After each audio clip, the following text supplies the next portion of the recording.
Sejam todos muito bem-vindos ao canal Afinal, o que somos nós?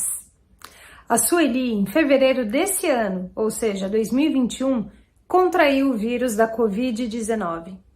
Depois de um tempo, ela precisou ser internada. Foi para a UTI, onde precisou ser sedada e entubada com ventilação mecânica por 8 dias.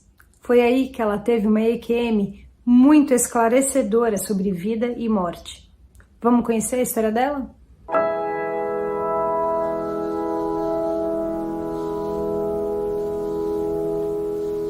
Boa tarde, Sueli. Muito obrigado por você aceitar compartilhar conosco do canal Afinal que Somos Nós, a sua experiência de quase morte, que eu sei que é recente, e que você teve também outras experiências. Por favor, nos conte tudo. Agora é com você. Muito obrigado desde já. É um prazer estar aqui com vocês. Obrigada, Carlos, por essa oportunidade. Eu me chamo Sueli Pinheiro, moro atualmente em Porto Alegre. Tenho 59 anos de idade, estou aposentada, né? Me formei em nutrição, nutricionista aposentada, e vou começar a contar para você toda essa vivência que eu tive, né? A começar do ano de 1999, foi um marco na minha vida, porque em 97 eu tive um filho, menino, de nome Leonardo, uma criança linda, e aos 2 anos de idade, ou seja, em 99, ele começou a apresentar uns probleminhas de pele, de alergia, assim, coisa comum em criança. A gente foi em vários médicos, eu e meu marido, a gente procurou vários médicos e tudo, aí ele foi tratado e estava melhorando, e num certo dia, dentro de casa, no dia 6 de janeiro, ele me chamou, ele tinha um quartinho dele, ele foi lá, me chamou, mamãe, e nós fomos para a sala, porque ele gostava muito de ouvir música, rádio. Naquela época tinha aqueles 3 em 1, né? E aí ele apertou para ouvir a música e eu estava com a minha mãe no telefone. Aí eu observei que ele caiu. E achei que ele estava brincando. Desliguei o telefone rapidamente e fui olhar. Quando eu fui olhar, ele estava morrendo. Então foi uma situação extremamente traumática para mim. Eu estava sozinha em casa.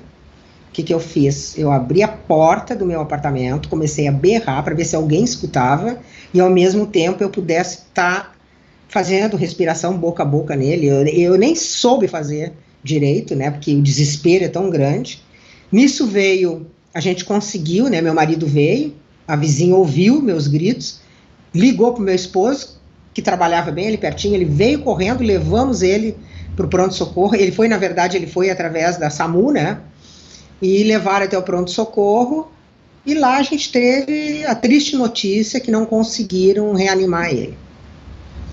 E daí começou uma longa jornada na minha vida.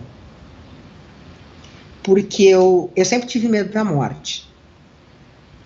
Isso se agravou depois dessa fatalidade. Então eu tinha um sentimento horrível. Sofri muito. Eu perdi o chão. A gente perde o chão. Você podia estar em qualquer lugar que você não se sentia naquele lugar. A gente perde tudo.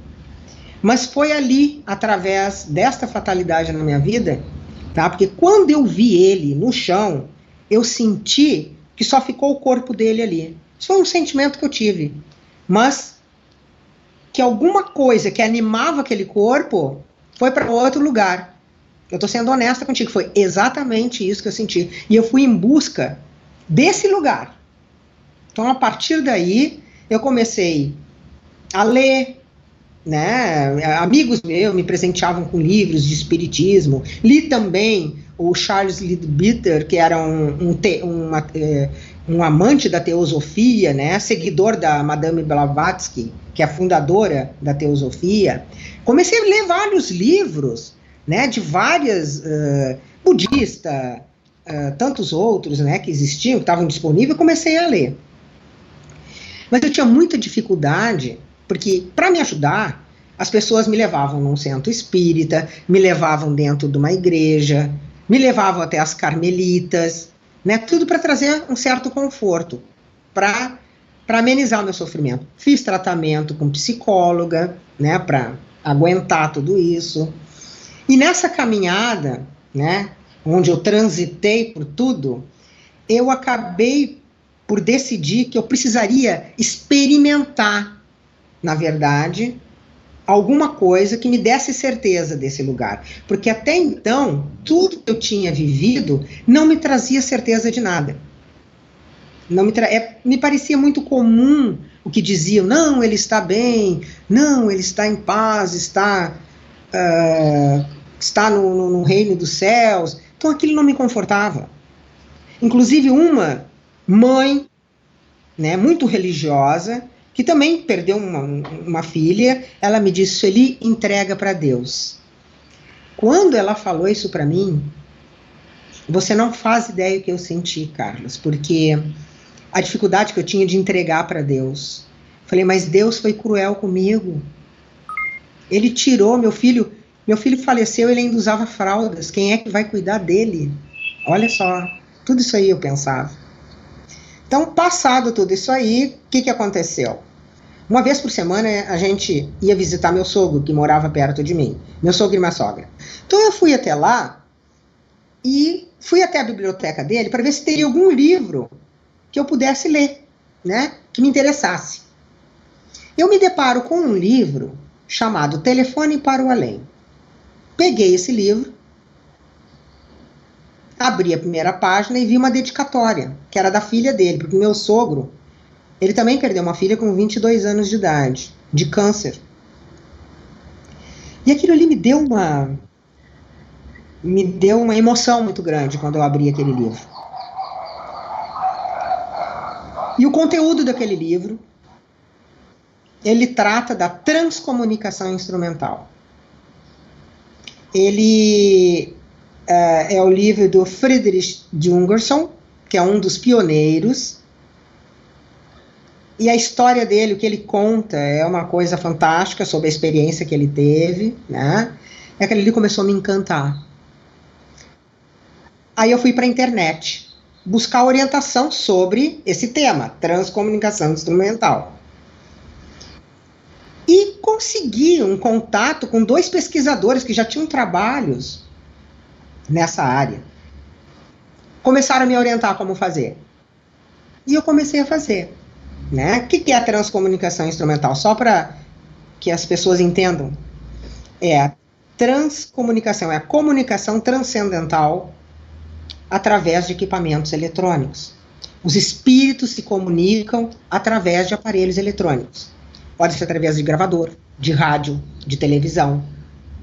Isso não é a gente que provoca. Isso aí começou eles, né, se comunicando, deixando mensagem gravada em gravador. As pessoas estranhavam aquilo e começaram a pesquisar sobre isso aí. Hoje você pode, né, fazer as tentativas através desses meios e, em alguns casos, tem resultados. Em outros, não. Isso varia muito. Feito isso, eu comecei a buscar, né, a transcomunicação. Então, se tornou para mim um grande trabalho de pesquisa, onde eu respeito muito, levo muito a sério, tive contato com vários pesquisadores e renomados pesquisadores fora do país e aqui do país também, né, sendo de fora do país físicos, né, e tantos outros. Dr. Ernest Senkovsky, né, que enquanto estava em vida, eu estava tratando com ele do assunto, e ele caiu em casa, assim, bem no período que eu estava conversando com ele, foi hospitalizado e veio a falecer, uma pessoa já de bastante idade. Ele era físico, né, ele foi até perito da Unesco, assim, uma pessoa muito renomada, muito séria.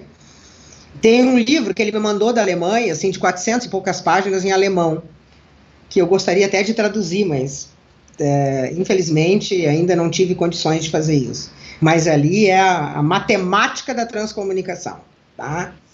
Então, isso aí foi que trouxe conforto para mim. Eu fiz as minhas tentativas, diante da minha realidade, daquilo que eu vivenciei, eu obtive algum resultado positivo em relação a isso, tanto em imagem quanto em voz. Isso aí foi me acalentando, mas eu sempre tenho dentro de mim a desconfiança. Ela me permeia, assim, ela tá, né, será, não será, assim, vamos confirmar, mas, por exemplo, algumas coisas que eu passei, né, eu falei assim, mas como que ele sabia que eu estava fazendo tal coisa? Porque eles comunicavam para mim, assim, olha, eu tô te vendo, você tá tal coisa, então você davam conselhos para mim. Eu falei, puxa vida, mas dando conselho para mim, sabe? Então foram coisas que me fizeram pensar em diversas possibilidades, vamos dizer isso. Passou-se o tempo, eu me tornei uma divulgadora da transcomunicação instrumental, faço isso por amor, porque na verdade, um instrumento que me traz força, né, que me acalenta nos momentos que eu preciso. E hoje eu trabalho com a transcomunicação instrumental a título de ensinar as pessoas, de divulgar, né, já dei algumas palestras no Brasil, a gente já fez alguns eventos, né, de oficinas, né, para ensinar as pessoas a fazer, como é que se faz, né, que é uma das orientações que também eu dou, que primeiro tem que conhecer o que é, como fazer, né, porque nada é mágico, existe um risco de erro também muito grande nessa prática, a gente tem que ter cuidado, mas assim, é o que eu pude experimentar por mim mesma, sabe, faço isso até hoje. Diante disso, agora, no início de fevereiro, vamos vir agora conhecendo um pouco da minha experiência de quase morte, né? No início de fevereiro deste ano, 2021, eu contraí o vírus da Covid-19.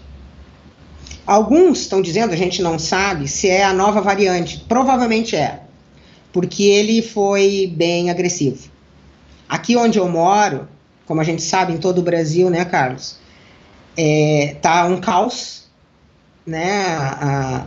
Mesmo os hospitais particulares, tá um caos.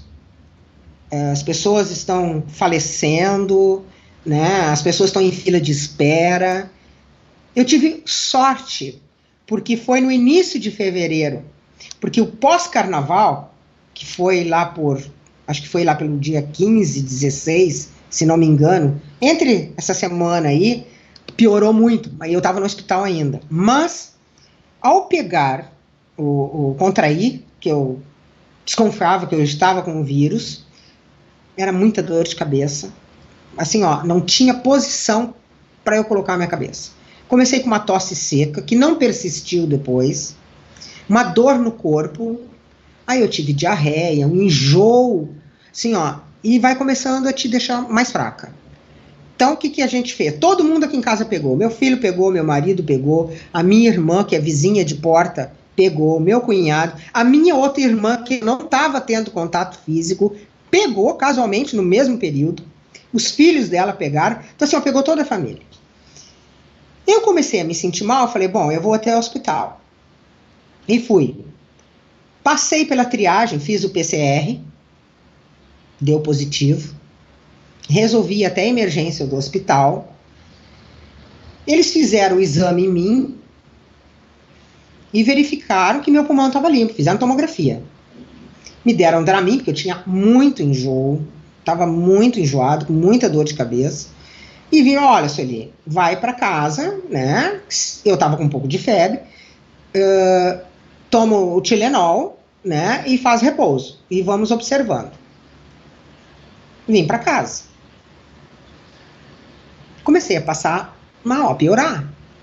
Aí meu filho imediatamente já comprou um oxímetro e começou a me monitorar. Como eu tenho um sobrinho que é médico, né, mas ele não é daqui dessa cidade, então meu filho é muito amigo dele, então eles ficavam se conversando, assim. Aí chegou num ponto, e eu falando com os médicos também, eu procurei tudo quanto é médico, minha ginecologista, procurei vários médicos para poder me auxiliar, né, no que fazer. Eu comecei a piorar. O meu filho observou que a minha saturação estava diminuindo. Então ele falou, mãe, vamos para o hospital de novo. Me levaram para o hospital. Lá eu fiquei na ala onde tinha um monte de pessoas sendo medicadas, todas elas com Covid, várias pessoas, jovens, de tudo quanto é idade. Uns foram liberados e veio uma médica conversar comigo e ela disse, Sueli, eu sou a doutora tal, eu vou cuidar do teu caso, a gente achou melhor que tu ficasse internada.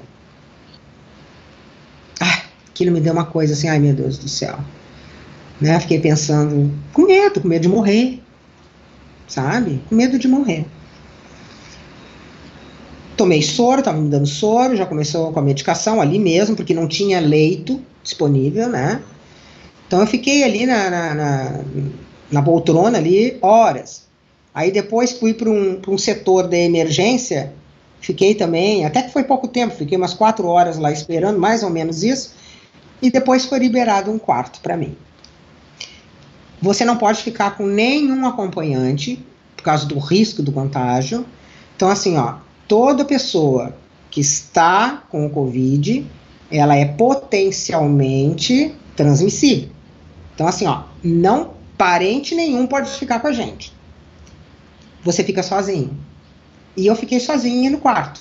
Fui pro quarto, os enfermeiros lá, eventualmente, quando a gente vai pro quarto, eles vão monitorar os sinais e tudo mais. Então eu fiquei, acho que basicamente 5 dias, 6 dias no quarto. Fui piorando, Carlos. Até que chegou um ponto que eu não conseguia mais comer. Tamanha fraqueza, te dá uma fraqueza absurda. Você não consegue nem levantar a mão, tá? Comecei a piorar, aquela febre, insistindo, e vai, eles me monitorando. Aí eu levantei uma hora para que eu queria ir até o banheiro, eu desmaiei 2 vezes. A sorte que quando eu senti que eu ia cair, eu apertei naquela campainha que tem de segurança para chamar os enfermeiros, né?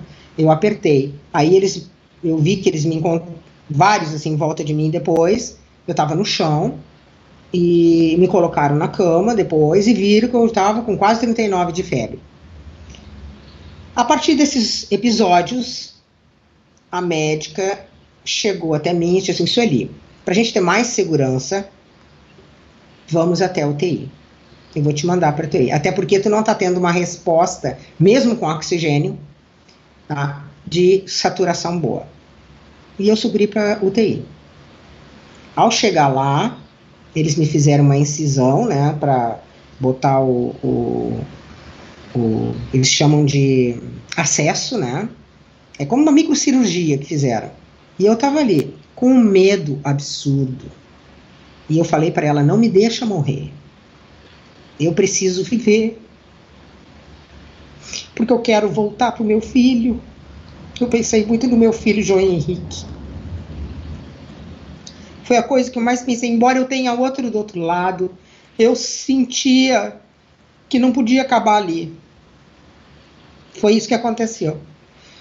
Quando ela me disse que achavam melhor eu ser entubada para eles tentarem, né, essa alternativa de eu melhorar por causa da minha saturação e tudo mais, eu usei a máscara aquela que é um fluxo, né, que eles colocam, assim, muito oxigênio e tudo, tentaram de tudo, fui muito bem atendida, e nisso eu pedi para ela, não me deixa morrer, aí eu fui sedada. Eu não sei te dizer o tempo disso, tá, o tempo que durou essa sedação, ao ponto aí é que começa a minha EQM. Eu me vi de repente, depois que eu fui sedada, eu me vi de pé, a uma distância de 1,5 metro, mais ou menos, da cama que eu estava deitada. Eu vi meu corpo ali. Eu escutava os médicos conversarem entre eles. Procedimentos normais. Não sei exatamente dizer o que era, mas sei que eram procedimentos normais que eles tratam. Ah, isso, aquilo, me alcança isso e tudo mais. Eu ouvia eles falar e eu vi meu corpo. ali deitado, sendo carregado. Inclusive, quando eu acordei, eu só vou ir adiante um pouquinho para poder entender, eu perguntei para a enfermeira que estava ali comigo, eu falei assim, olha, eu olhei para ela e disse assim, eu vi quando vocês carregaram o meu corpo. Eu estava de pé olhando isso, e ela me disse que nós deveríamos ter te colocado de bruços. Até não entendi, até hoje eu não entendi por que ela me disse isso. Mas voltando. Só esclarecendo, esse comentário que você fez foi um comentário sobre um futuro depois de você ter voltado da EQM, que você conversou com a enfermeira que cuidou de você naquele instante. Naquele instante você estava sendo levada para a UTI? Não, naquele instante que eu comentei da enfermeira, que eu perguntei para ela. No instante em que você viu o seu corpo sendo levado. Estavam deslocando o meu corpo, eu já estava na UTI. Estavam deslocando para onde? Não sei. Estava carregando a minha cama, provavelmente para me entubar. E diante disso aí, quando eu vi o meu corpo, é tudo muito automático. Porque você vai tendo ações, você vai tendo... Eu vi aquilo em plena consciência, aquela cena. Sabe, eu vi o meu corpo sendo carregado e eu fui procurar ajuda, Carlos. O que eu fiz? De repente eu estava andando, comecei a andar, procurar um hospital. E eu me vi andando. E eu cheguei nesse hospital. Era um outro hospital que eu conheço aqui em Porto Alegre. Cheguei, vi até a escadaria do hospital, me vi andando, olhei assim, eu vi as minhas pernas até, tudo em tom muito claro, em branco, assim, sutil. E, de repente, eu fui atraído por uma luz muito forte, uma luz branca. Mas era uma imensidão aquela luz. Quando eu fui atraída para essa luz, chegou um ser, né, que era um feminino, e ela disse para mim, Sueli, aqui é um hospital provisório, onde nós estamos recebendo os pacientes que têm vindo com Covid, para poder ajudar. Eu sou a médica de plantão de hoje, ela me falou. Ela me deu um tempo ali e eu vou cuidar de você. Eu não vi o rosto dela. A voz dela era muito serena, muito tranquila. Aquilo me deu uma paz. Eu senti que eu estava acolhida, eu senti que eu ia sobreviver, eu senti muitas coisas boas. E era um lugar enorme. Enorme. E ele se localizava, pelo que eu senti ali, que eu vivi, embaixo do prédio, na área social do prédio, onde meu cunhado mora, porque ele mora perto desse hospital. O mais incrível, era como se tivesse montado um hospital de campanha ali na área social e estavam ajudando, porque chegavam muitos,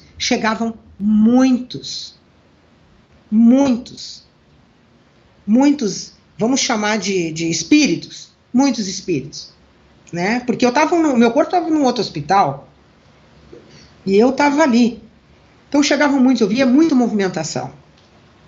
Não via os rostos, mas via muita movimentação.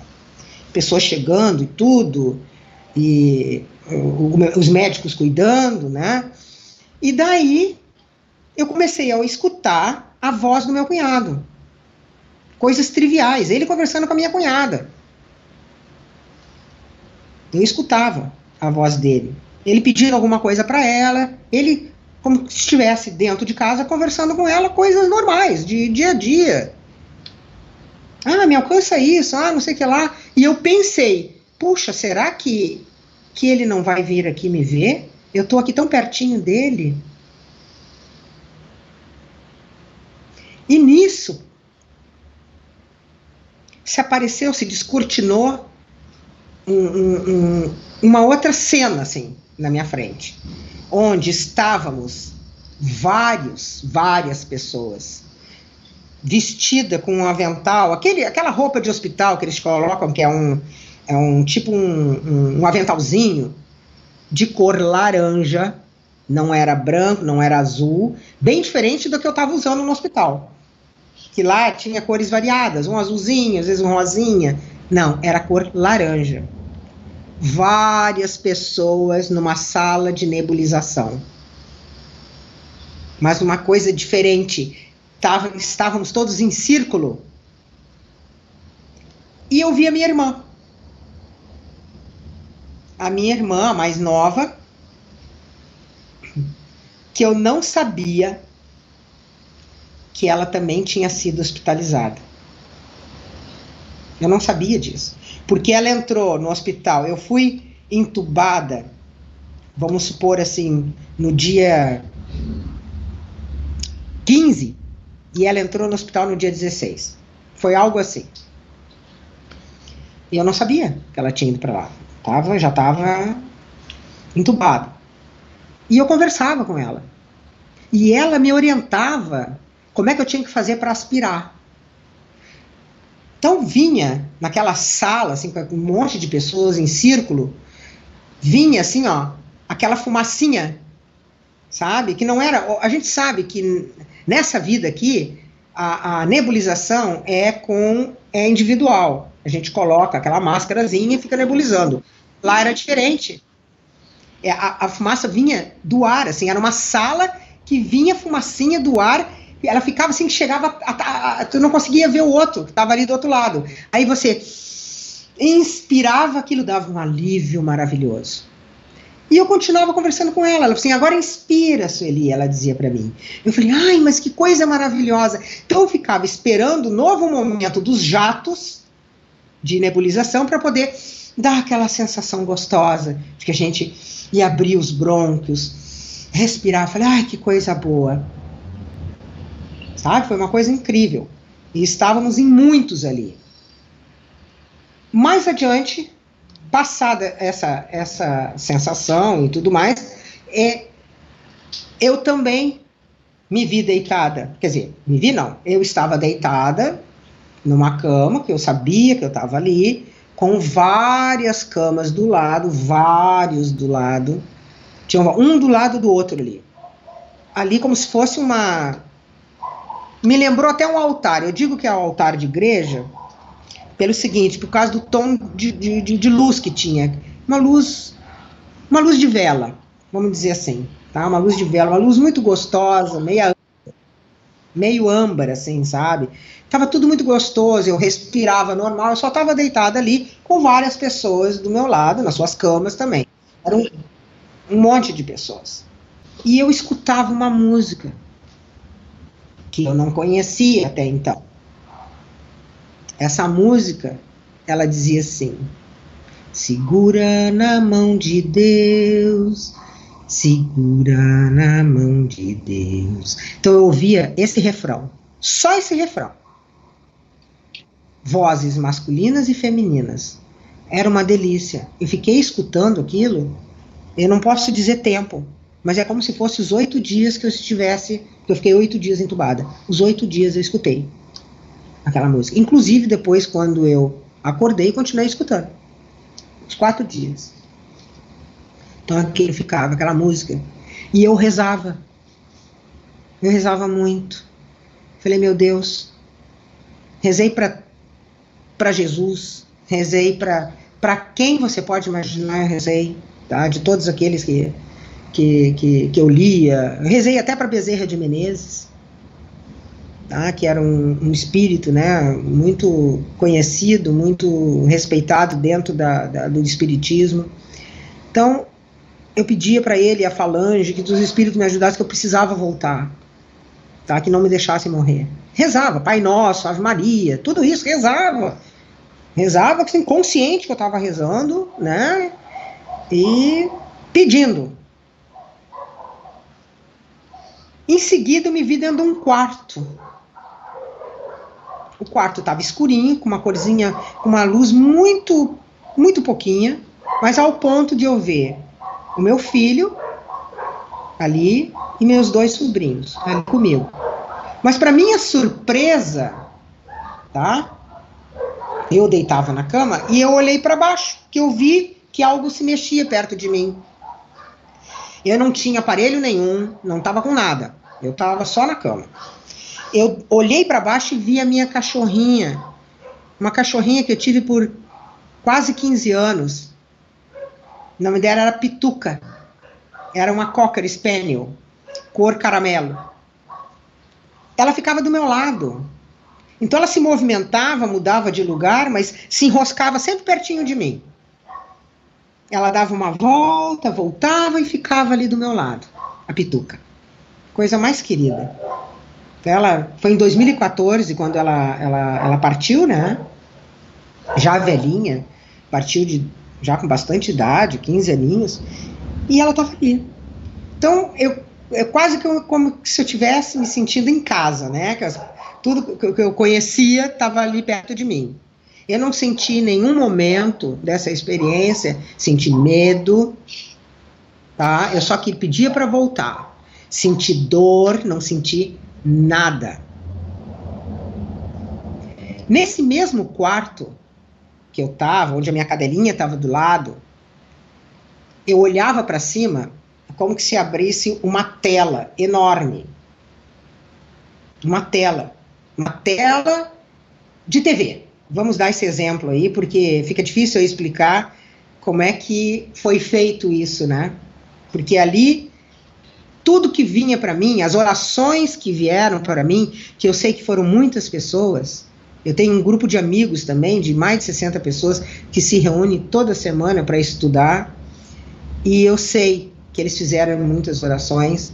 O meu filho participou digamos assim, dessas orações, e eles emanavam para mim tudo isso. Foi uma força muito grande. E eu recebia isso aí, nessa tela como TV, em forma de imagem. Então era como as orações chegavam em forma... é como você pegasse um monte de tinta, jogasse, e as tintas iam formando o desenho. Então se formavam flores coloridas, de cores, eu chamo de cores de luz, porque elas têm uma frequência de luz diferente do que a gente conhece aqui, de cor. Eu não sei se eu estou me fazendo entender, Carlos, mas assim, ó, o vermelho é um vermelho com mais brilho, o turquesa é mais turquesa, o azul é mais azul, o lilás é mais lilás, e elas parecem ter brilho. Então eu olhava para essa tela, ficava esperando, ia formando as flores, a coisa mais linda. Então aquilo ali foi eu ficava como uma observadora mesmo, olhando aquela beleza. E me dava um bem-estar tremendo. Me dava paz. Era lindo demais aquilo, era lindo demais. Nisso, é como se fossem várias telas. Eu olhava um pouquinho além, sumiam as flores, às vezes elas voltavam com frequência. Aí eu virava e olhava e via de novo. Mas eu via outras imagens também. Eu vi um espiral em luz, né, uma luz amarela, né, se formando assim, espiral, fazia assim, né, e eu ficava olhando para ver onde é que ele ia dar. Mas ele só ficava assim. Eis que, nessa tela, nessa grande tela, começaram a aparecer rostos. É como se alguém está debaixo d'água, numa piscina, e levantasse, sabe? Que vem e levanta e aparece o rosto. Então, nessa tela, a cor das faces, tudo, o tom de pele, era um tom de pele também, sabe essas ecografias feitas atualmente, em 3D? Que é um tom mais alaranjadinho, mais dourado, mais... né? Não é que nem antigamente que era preto e branco. Então, era nessa cor que eles apareciam. Então, o que eu vi ali nessas telas? O que eu vi?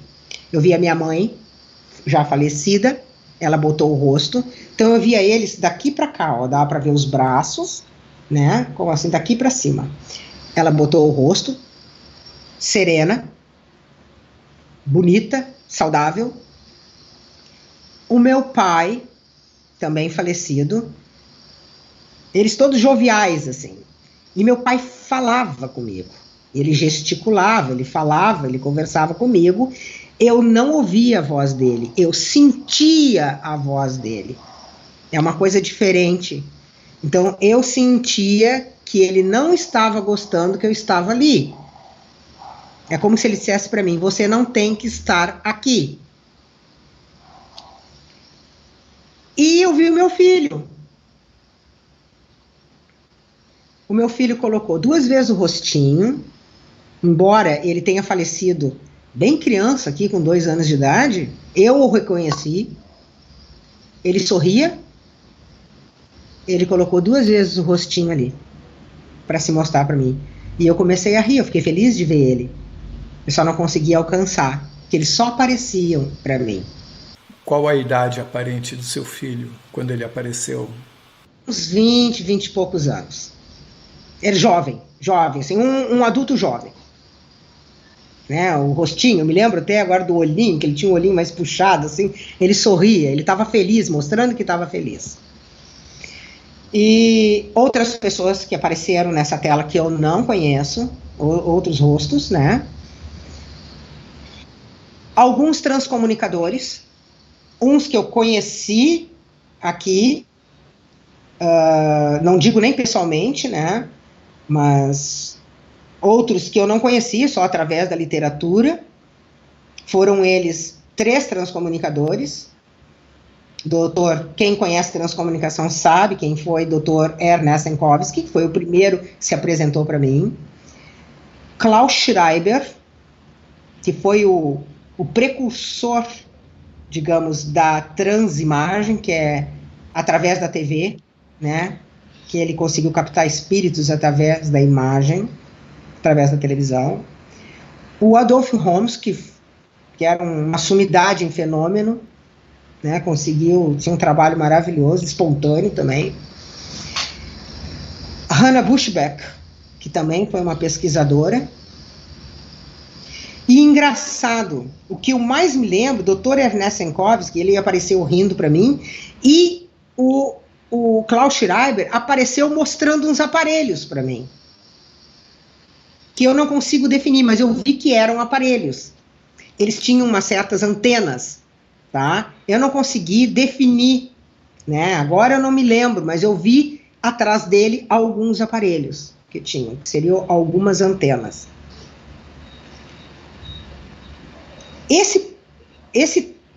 Essa visão toda, ela aconteceu durante para mim, era bastante tempo. Então eu ficava vendo nessas imagens aparecendo, voltava para as flores, via as flores, elas iam surgindo. Então aquela que era importante, eu acredito, tá? Pelo menos o que me pareceu, que era importante de eu ver, ela se tornava principal na tela para mim, entendeu? Então assim, as flores aparecendo com muita frequência, as imagens do meu pai, da minha mãe, do meu filho, de outros, né? Eles não foram frequentes, foram poucas vezes que apareceram. Eu devo dizer assim, ó, que do meu pai foram 2 vezes, da minha mãe 1, e do meu filho Leonardo 2 vezes, dos transcomunicadores e dos outros que eu não conhecia foram 1 vez. Aí, de repente, na tela apareceu o que eu entendo como a Via Láctea. Parecia uma poeira cósmica colorida, com pontos de luz, que vamos supor que sejam as estrelas, né, que brilham. Eram pontinhos de luz que tinha, né? Era uma coisa linda. Quando eu visualizei isso aí, me deu uma sensação de plenitude. É como se meu corpo imergisse em tudo aquilo, ficou tudo escuro, era um breu. E eu só estava perto daquela poeira cósmica, como se eu estivesse boiando dentro daquilo. Uma sensação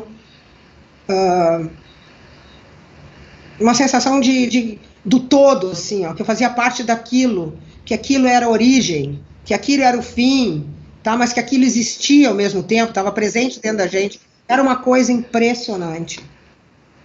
Era uma coisa impressionante. Como se eu tivesse sentido a presença do Deus. De Deus. Porque era uma sensação que fica até difícil de eu explicar, Carlos. Sabe? Porque ficou tudo escuro. O silêncio era absurdo. Eu estava dentro de tudo aquilo. Não tinha mais nada, era só eu e essa imagem. E como se eu estivesse ali vagando naquela sensação toda. Uma sensação maravilhosa, maravilhosa, maravilhosa. Aí aconteceu um fato interessante, depois dessa sensação maravilhosa.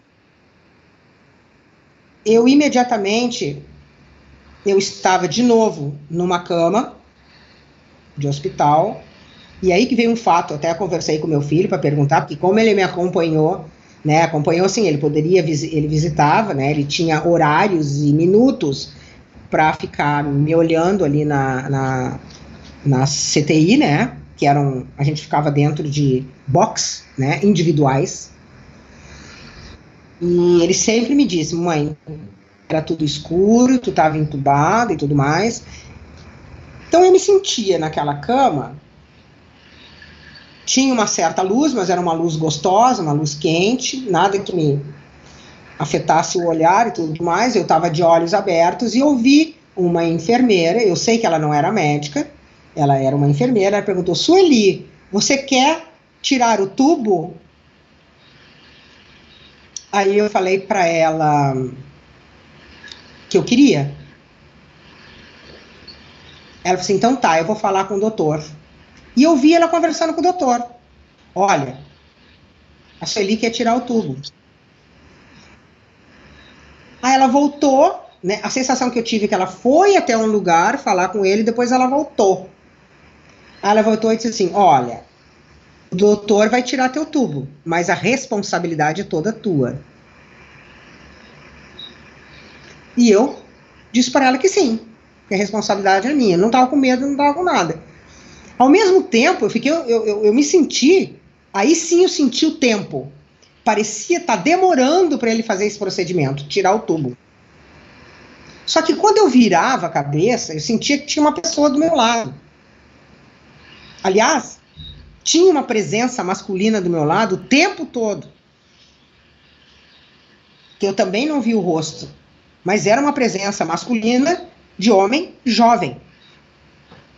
Então eu virei o meu rosto, olhei, e eu não vi em momento algum, no momento que eu virei o rosto e olhei para ver quem era que estava do meu lado, tá? Eu não vi que eu estava entubada, eu não vi, porque você está entubado, você fica praticamente cheia de tubos, está toda, né, monitorada.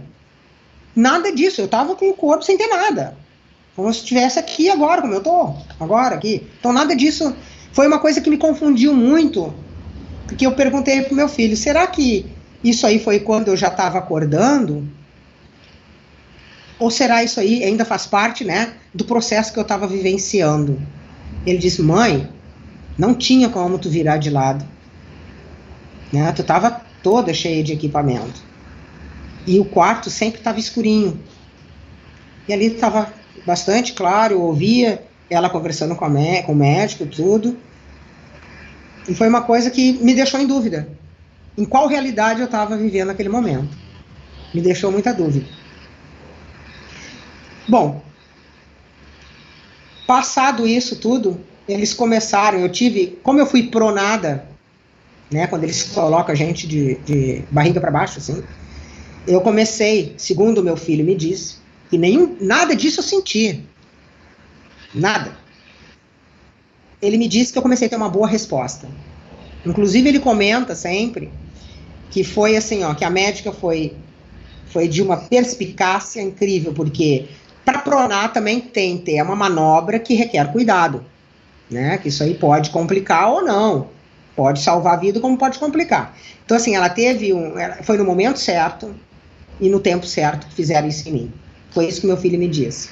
E realmente, assim que me pronaram, eu comecei a ter uma resposta melhor no organismo, e a partir daí, eles começaram a diminuir a ventilação mecânica, né?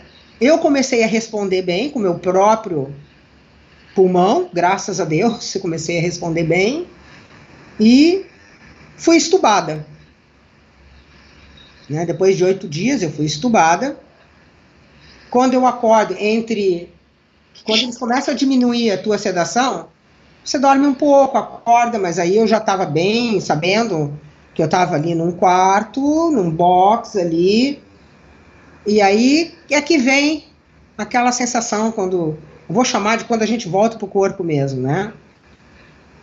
São bem difíceis, porque você tá com sonda, tudo quanto é lugar, né? A gente fica amarrado na cama, tá? Fica em contenção, que eles chamam, né? Que é para que você para não ter risco de queda, tá? E os enfermeiros vêm ali e te medicam e tudo mais. É um processo doloroso assim, ó, porque o corpo físico, ele sente muito, né? Eu tinha vontade de sair correndo dali, quando eu me dei conta de onde eu estava. Inclusive, uma das enfermeiras chegou para mim, Sueli, foi assim, ó, quando eu comecei a acordar, Sueli, você sabe que você está aqui no hospital tal, né? Eu fiquei quieta, porque eu achei que todo esse tempo eu estava em outro hospital. Eu fiquei quieta. Foi assim, ó, foi a primeira coisa, eu fiquei quieta. Porque aí eu me dei conta, né, comecei a me dar conta que tudo aquilo que eu vivi era uma outra realidade. Passei a depois disso, né, assim, bem centrado, que eu estava aqui no hospital esse, e aí a partir daí começou o processo, né, de tentar me fazer reagir mais, aqueles cuidados. Eu saí do risco, graças a Deus, tinha saído do risco, porque eu estava em risco, sim, né, passei 24 horas onde seria decisiva a minha vida, se eu iria voltar ou se eu não voltaria mais. Se eu não tivesse voltado mais, eu estava tendo uma experiência maravilhosa. Quando eu voltei, eu pensei muito sobre isso, porque a gente não esquece de tudo aquilo que eu vivenciei, quem passou por isso sabe disso, que a gente não esquece do que a gente vivenciou. Né? Eu fiquei muito feliz de ver meu filho ali comigo, fiquei muito feliz, muito grata por ter voltado, e com a sensação, Carlos, que eu tenho uma missão muito grande a cumprir aqui ainda. Eu não tenho dúvidas disso. Como ser humano, às vezes uma pequena palavra que eu possa ajudar alguém, tá? Mesmo no meu trabalho de transcomunicação, eu sei que eu tenho uma responsabilidade muito grande. Então, o que eu sinto hoje é que eu tenho uma segunda chance, tá? Isso é o meu sentimento. Que eu renasci para viver uma coisa muito melhor até o tempo que for o meu tempo de realmente deixar, digamos, essa realidade aqui para, então, retornar, né, para o outro plano, porque a impressão que eu tenho é que aquilo está sempre lá. Então, o que me espera pela experiência que eu tenho é uma coisa muito boa. E me deu essa sensação, assim, mesmo de felicidade, porque eu sabia que eu tinha alguma coisa para cumprir aqui. Hoje eu sei o que é, né, essa vivência que eu tenho que ter com meu filho. Inclusive, ele me disse uma coisa muito importante, ele ficou em desespero quando aconteceu isso comigo, e ele me disse, mãe, eu só vivi 20 anos contigo, porque ele tem 20 anos. Mãe, eu só fiquei contigo durante 20 anos.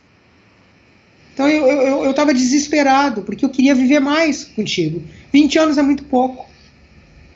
E realmente, sabe, isso me tocou bastante quando ele me disse, e eu tô com uma sede de viver incrível, né, de viver aqui, de cumprir com a minha missão, com a minha tarefa, isso nas pequenas coisas.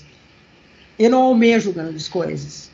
Eu almejo viver a vida, ser feliz com as pequenas coisas. Por que, Carlos, isso? Porque a nossa recuperação, ela é muito dolorosa e muito lenta. O Covid, ele está sendo um problema, primeiro, porque ele exige uma equipe multidisciplinar inteiramente dedicada ao paciente. Então, é muito envolvimento de vários profissionais da área da saúde. Outra, por bastante tempo. Eu fiquei quase 30 dias. Tem gente que fica 60. Então, isso aí demanda um tempo, assim, ó, de dedicação para aquele paciente incrível. É uma coisa muito, muito séria, tá? Eu perdi toda a função motora do meu corpo. Toda a função motora. Eu não conseguia pegar num celular. A gente perde a força. A força, completamente a força. Tá? Eu sou uma mulher de 59 anos de idade. Me considero jovem ainda. E fiquei assim, como se fosse uma velhinha de 100. E tem velhinho de 100 que estava melhor que eu, com certeza. Então eu não conseguia, não tinha força. Sempre trêmula, assim, ó. Eu precisei, dentro do hospital, precisei da fisioterapia, precisei de fonoaudióloga, tá? Porque eu passei 20 dias só me alimentando através de sonda. Soro era minha água, eu pedia, pelo amor de Deus, para me molharem a boca, porque eu sentia muita sede e não dava para beber, não pode, porque afrouxa um pouquinho toda a orofaringe aqui, ela dá ela afrouxa, né? O tubo, depois que você tira, você ainda sente um pouquinho de incômodo, né, da intubação. Então, assim, ó, eu vim para casa, não fiz 30 dias que eu tô em casa me recuperando. Eu saí do hospital no dia 1º, eu saí do hospital, no dia 1º de março, era para mim sair lá pelo dia 3 de março. Mas eu falei para os médicos que eu estava apta a ir para casa, pedi para eles, eu já estava curada, tá? A médica já disse que fizeram os exames em mim, né? O pulmão já estava cicatrizando, e eu optei por vir porque naquela madrugada do dia 1º, que foi de domingo para segunda, eu fui fazer, que para ser liberada, ela queria fazer uma tomografia, uma outra tomografia minha, antes de me liberar do hospital. Então, como estava muito cheio o hospital, muita gente entrando, às 2h30 da manhã que foram me buscar, para poder fazer a tal da tomografia. Eu me deparei no corredor ali, com pessoas já falecidas, assim, claro, tudo organizado, subindo o elevador, assim, de maca, né, já com pano, todo coberto. Aquilo ali me deu uma coisa. Falei, meu Deus, eu tô viva, sabe? Eu não quero ficar aqui, até porque eu posso estar ocupando o lugar de alguém que precisa entrar. Eu já não estava mais na ala de Covid, mas sempre é um leito que tu vai liberar. Então, tudo isso passou na minha cabeça, assim, eu me esforcei muito para começar a andar, né, mesmo lá dentro do hospital, para dar os primeiros passos. A gente fica usando fralda, né? Você vira um bebê, sabe? Um bebê. Então, assim, eu não conseguia tomar banho, né? As pessoas que tinham que dar banho em mim, fazer tudo, me limpar. Eu não tinha força para evacuar, sabe? Então, o teu corpo fica entregue. É muito, muito, muito difícil, tá?